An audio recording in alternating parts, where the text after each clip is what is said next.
Ordinance లో sub categorisation చేశారా sir? Ordinance లో సబ్ కేటగరీ దేంట్లో మీరు తీసుకొచ్చిన ఆర్డినెన్స్ లో దేంట్లో సబ్ కేటగరైజేషన్ చేయలేదు, ఉన్నది ఉన్నట్టుగానే దాంట్లో ఉన్న సబ్ కేటగరైజేషన్ అని ఇంతవరకు రిజర్వేషన్ల మీద చర్చనే లేదు. కామారెడ్డి డిక్లరేషన్ కాంగ్రెస్ పార్టీ చేసిన సబ్ కేటగరైజేషన్ ఆ పర్సంటేజ్ వచ్చినాక అప్పుడు సబ్ కేటగరైజేషన్ మీద పోదాం. మీకు బ్లాంకెట్గా ఒక కోటా అలాట్ అయిన తర్వాత అప్పుడు సబ్ కేటగరైజేషన్ ఎట్లా చేయాలా ఏం చేయాలని దాని మీద కూడా ఒక ఎక్స్పర్ట్ ఒపీనియన్ తీసుకోవాలి. ప్రతి వాళ్ళు మేము అత్యంత వెనుకబాటుతనంతో ఉన్నాం, మా రిజర్వేషన్లు పెంచాలంటారు. ప్రతి వాళ్ళు ఒక నెంబర్ చెప్తున్నారు. సో ఇప్పుడు ఈ డేటా ముందర పెట్టుకొని అన్ని రకాల ఎనాలిసిస్ చేసినాం.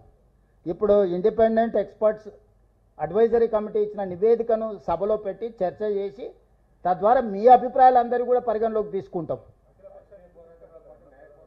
వాళ్ళకి చిత్తశుద్ధి లేదని, అఖిలపక్షానికి నాయకుడు లేడు, ఆయన నిద్రపోతున్నాడు పాపం, పిల్లలేమో ఉబలాట పడుతున్నారు. ఆ పిల్లలకేమో కోతులకు కొబ్బరికి చెక్క దొరికినట్టు ఆయన ఇంట్లో వండుకోవడంతో ఆ కుర్చీలో కూర్చున్నామని ఆ కోతులన్నీ దుంకులాడుతున్నాయి. ఆ కోతులను పెట్టుకొని ఏడిగిపోతావు? తాను జడివిన కోతి వనవాళ్ళ జడిచాయని వెనకటికో సామెత ఉంది, తెలుసు కదా. ఇంకో తోకపారితే అయినా ఆయన చెప్పిన మేము సహకరించామని ఇంకెవరిని తెచ్చుకోవాలి? ఎంఐఎం ఎట్లాగో ఎంపీ ఉన్నాడు పార్లమెంట్లో, ఆయన సహకారం ఎట్లాగో రేపు తీసుకుంటాము.